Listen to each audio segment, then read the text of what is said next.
Welcome to the pre-calculus lecture on inverse functions. This is specifically for Math 1508 at UTEP pre-calculus, using Larson's 10th edition of pre-calculus, Chapter 1, Functions and Their Graphs, Section 1.9, Inverse Functions. So, inverse functions. Let's start with a definition. Let f and g be two functions such that f composed with g of x is equal to x for every x in the domain of g, and g composed with f of x equals x for every x in the domain of f. Notice, it's the identity, right? So one composition, or the composition undoes the function for each part. I'll get to that more in a minute. Under these conditions, the function g is the inverse function of the function f, and the notation we use for this g is an f with a -1, read as f inverse. Now, it's important to note that a variable raised to a -1, right, we move to the denominator. But a function to the -1, is not the reciprocal function. It's different. Just as we have different context for a function that looks like multiplication, right? Or the word read or read in English, R-E-A-D. It's all about context. Variables to a negative exponent, we move across the fraction bar. Functions to a negative exponent, that's an inverse function. It means something different. So, if the composition in both orders ends up with x, we know that these functions are inverses, so let's try that. In order to verify that the functions are inverses, I'm going to do the composition in both orders. F composed with g of x. That's f evaluated at 4x plus 9, right? That's what g of x is. I'm going to put that in my function for f. The structure is something minus 9 all over 4. Something minus 9 all over 4. Now when I simplify this, 4x plus 9 minus 9 gives me a 4x. Still have the 4 in the denominator, so 4x over 4 gives me x. Alright, but I have to check both orders. G evaluated at f of x is g at x minus 9 over 4, right? F of x, replace it. The structure of g is 4 times something plus 9, 4 times x minus 9 over 4 plus 9. Now the 4's simplify, right? Cancel each other out, and I'm left with x plus minus 9 plus 9, which gives me x. Composition in both orders resulted in x. Therefore, these two functions are inverses. Let's do a second one, just check. The cube root, it's not the cube root, x cubed plus 5 for f of x, and the cube root of x minus 5 for g of x. F composed with g of x, f evaluated at the cube root of x minus 5 equals, well, what's f? F is something cubed plus 5. So parentheses cubed plus 5 is my structure. The cube root is what I put inside of those parentheses. But the cube root cubed cancels out the radical, right? Cube root in the third power, opposite operation. So I'm left with the radicand, x minus 5. Still have that plus 5. It gives me x. G of f of x. That's g of x cubed plus 5. What is g? G is the cube root of something minus 5. Well, something is x cubed plus 5 minus 5.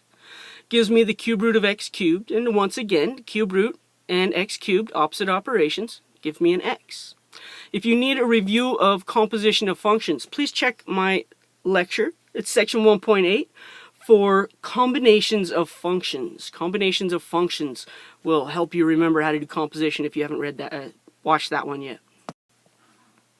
Alright, so here's some facts about inverses. First of all, composing a function with its inverse in either order will result in the identity function, and we just saw that and did some examples. The domain of a function f is equivalent to the range of f inverse, and the range of a function is equivalent to the domain of f inverse. This is huge. The domain of the function is the range of the inverse. The range of a function is the domain of an inverse. Keep that in mind. Informally, and this is what I was talking about earlier, the inverse undoes what the original function did. And I know that's not proper mathematical terms, but sometimes we need to take a more no-nonsense approach to it. And lastly, the graph of a function and its inverse are always symmetric across the line y equals x. So let's take a look at that. If I'm given this graph in black, I can draw in green, my little y equals x here. And then I can switch the point. So I'm just going to reflect across this line y equals x. I'm going to use that as my mirror. And I can draw the graph in red of my inverse. I have no idea. Well, actually I do. But I didn't give you an equation for this black graph. I have no idea what the equation is for the red graph. Actually I do, but we're not going to say that. But I can find the graphs just by knowing the symmetry property. What this means is if a point AB is on the graph of f, then the point B comma A is on the graph of f inverse. What does that mean? All an inverse does is switch your x and y. That's it. Domain becomes range of the inverse. Range of the function is the domain of the inverse. We switch x and y for the inverse functions. So informally, we think of undoing or the inverse. So the opposite of multiplying by a third, right? A third times x. How do I undo that? I could divide by a third. But who divides by a third? How about we say we multiply by 3x? Right? Dividing by a third is the same as multiplying by 3. I might write it down in my steps. I take x. If I was evaluating this old school, I would subtract 1 and then I would divide by 5. My inverse is going to reverse the order and the operation. So first I'm going to undo the divide by 5. I'm going to multiply by 5. Then I'm going to step up and do the opposite of subtract 1. I'm going to add 1. And so informally, I could say that my inverse function is a 5x, right, multiplied by 5, plus 1, add 1. If f of x equals x to the fifth, the opposite of the fifth power is the fifth root. So my inverse would be the fifth root, or in rational exponent notation, x to the 1/5. A couple of definitions before we continue. The horizontal line test for inverse functions. A function f has an inverse function if and only if no horizontal line intersects the graph of f at more than one point. Now that might seem familiar to you, but it's the vertical line test that tells us if a graph is the graph of a function. Now we're saying a horizontal line test is going to tell us if we have an inverse function. And think about it. Horizontal lines become vertical lines when you switch x and y. And so the inverse has to pass a vertical line test, meaning the original function must pass a horizontal line test. So we call these one-to-one functions. A function f is one-to-one if each value of the dependent variable, y, corresponds to exactly one value of the independent variable, x. Previously, we said a function was when each x goes to only one y, but now we're saying each y comes from only one x. A function has an inverse function if and only if it's one-to-one. So here's some graphs. These are one-to-one functions in blue. So the x cubed graph, if you do a vertical line test, we know it's a function. Horizontal line test, we know that it's one-to-one. A one-to-one function. One-to-one function. This is a function. Fantastic function. All three of these great functions pass vertical line tests. But this is not one-to-one. Here's a y value that comes from two different x values. So when I switch, which one did it come from? Same thing with the absolute value graph. Same y value comes from two different x values. Here's a y value of 0 that has three different x values. These are not one-to-one. These do not have simple inverse functions. So how do we find an inverse function when it's not so straightforward as the three examples I gave earlier? First of all, you should always use the horizontal line test to determine whether f has an inverse function. Find out, is it one-to-one or not? You don't want to waste your time finding an inverse that doesn't even exist. Now, in the equation for f of x, replace f of x by y. That's it. That's an easy step. 3, interchange the roles of x and y, and then solve for y. Now, step 3, switching x and y, no big deal. Solving for y, that's where the work comes in. But remember, this started as a function, so step 4, replace y by f inverse of x in the new equation. And you really should verify that you found the inverse using composition. At first, it's a great idea. You can't figure out why you keep getting this answer wrong. Check the composition. Make sure it's right before you hit submit on any homework or exam. All right, so let's find the inverse function. Let's start with a quote easy one, a linear function. Nice little Nice little function. First step, all linear functions are 1 to 1, so I'm good to go there. Replace f of x with y. Y equals 3x plus 5. Next step, what was a y becomes an x. What was an x becomes a y. Interchange the roles of x and y.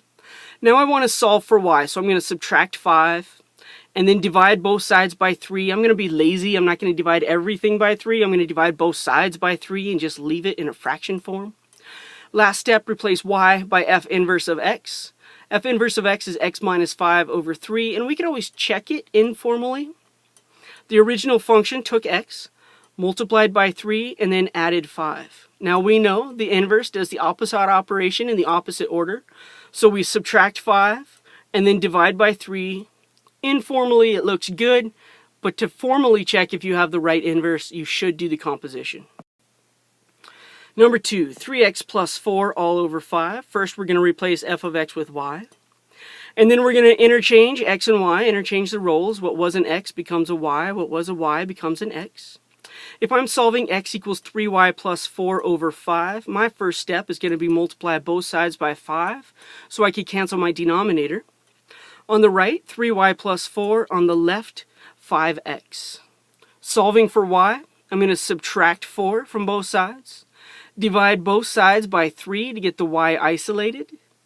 Remember, we started as a function, so we end as a function. Replace y with f inverse of x equals 5x minus 4 over 3. Informally, if we were to evaluate this, we would multiply by 3, add 4, and then divide by 5. The opposite operation, opposite order. So we multiply by 5, subtract 4, and then divide by 3. Looks like we got that one right too. F of x equals the square root of x minus 2. Replace f of x with y. Interchange x and y. And now we want to solve for y. Well, to get the y out of the radical, I'm going to square both sides. When I square both sides, the square of a square root, I'm left with the radicand, the thing under the radical, y minus 2. On the left, I have x squared. To get y by itself, I'm going to add 2 to both sides. And the inverse, f inverse of x, will be x squared plus 2. Now, I made a little domain restriction here. Let's see why. For f, the original function, my domain is x values greater than or equal to 2. And the range of my radical function is y values greater than or equal to 0. Because of this, because the range is only y values greater than or equal to 0, the inverse will have a domain of x values greater than or equal to 0. Right? Range of the function is the domain of the inverse. That restriction must be included. We could check it. What do we do if we were evaluating here? X minus 2, so we subtract 2, then take the square root. What's the opposite? We'll square and then add 2. Yep, looks like we got it right. Don't forget to restrict your domain if necessary. Alright, now let's get into some good stuff. This one I can't check informally because there's 2 x's. How do I do that at the same time? So I have to be confident in my skills, and I really should check this using composition. Of course, I'm not going to do that. I'll leave that to the viewer. Replace g of x with y. Y equals 3x minus 1 over 2x plus 5.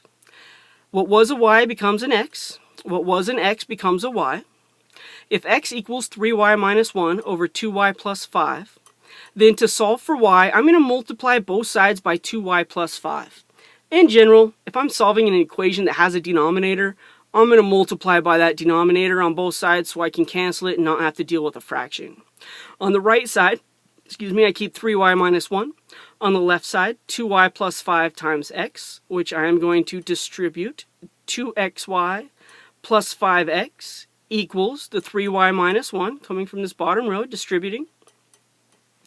Now, I want to get all my y's together, so I'm going to take my y's to the left. So I'm going to subtract 3y on the right, I'm going to subtract 3y on the left. I'm going to take this 5x to the other side, so I'm trying to get all my y's on the left and everything else on the right. So subtracting 5x from both sides. 2xy minus 3y, they are not like terms. I can't combine them. This one has an x, whereas the 3y does not. So 2xy minus 3y equals, and then on the right, I have a negative 1 and a minus 5x. Again, not like terms. I can't combine them. but I could write them on the same side of the equation. Why did we do this? We got the y's on the same side so that I could factor them out. Take out a y. I'm left with 2x minus 3. Minus 1 minus 5x on the right-hand side. To get y by itself, let's just divide. Divide by 2x minus 3. Don't forget, I started as a function. I will also need to finish with a function, so we'll go up to this third column. G inverse of x equals, you could factor the negative out. You could bring it out in front entirely. You could use that negative to flip the order of the subtraction. All three of these are equivalent. You could even leave it as negative 1 minus 5x over 2x minus 3 as long as you have g inverse of x in front of it. So there's 4 different ways to represent this rule. Don't get confused. Just pick whatever one works for you and go with it. Again, replace f of x with y. There's a minus sign. You just can't see it. Let me darken it in for you. That looks like multiply, so let's make it a minus sign. There we go. Y equals x plus 7 over 3 minus 5x. Switch, y becomes an x. X's become y's, both of them. Multiply both sides by that denominator. 3 times x minus 5y times x. On the right-hand side, I'll have my numerator, y plus 7. Everything with a y is going to go to the right, I guess. So I'm going to add 5yx to both sides. I'm going to subtract 7 from both sides. The reason I did this is to make more things positive. I like to be a positive person in general. Factor out a y. What's y divided by y? It's 1. Don't forget that 1. That's a placeholder. It's very important that you keep the 1 there when you factor. 5yx, if I factor out a y, I'm left with a 5x. So we could divide both sides by 1 plus 5x, isolate the y, and replace it. Started with a function, and with a function, f inverse of x equals 3x minus 7 over 1 plus 5x. Alright, but as we saw earlier, some of our basic graphs are not one-to-one. So if they're not one-to-one, they do not technically have an inverse. However, if we choose, quote, half of it, we should be good, or any portion of it can be restricted as long as we know which side we're taking. Let's take a look. If we look at f of x equals x minus 2 all squared, a little quick graph, right? That's a shift to the right 2 of the basic parabola. I'm going to choose the left side because it's the harder option, just to show you why it's important for you to pay attention. Choosing the right hand side, that'd be easy. You could accidentally get the answer correct, so let's choose the left side and do a little work. Notice that the point 0, 4, right? When x is 0, the point 4 is on the graph. 0, 4 y-intercept. We're going to use that idea. So replace f of x by y. Switch, y becomes x becomes y, and now we want to solve for y. When I have x equals y minus 2 all squared, I'm going to take the square root of both sides. But when I choose to take the square root, I have to include the plus or minus. If a radical is already given to me, it already has a sign. But if I choose to use the radical and it's an even index, I have to include both options. So plus or minus the square root of x equals y minus 2. And if I add 2, I'm going to put it in front. 2 plus or minus square root of x equals y. Plus or minus, there's options. Alright, so we started with y equals x minus 2 all squared, right? 2 plus or minus square root of x equals y, just to remind us where we were. This is when we need to use the fact that 0, 4 is on the original graph. This tells us that the point 4, 0 is on the graph of the inverse, right? AB becomes the point BA on the inverse. So should we choose the plus or the minus in order for that to happen? Well, if I put 4 in for x, the square root of 4 is 2.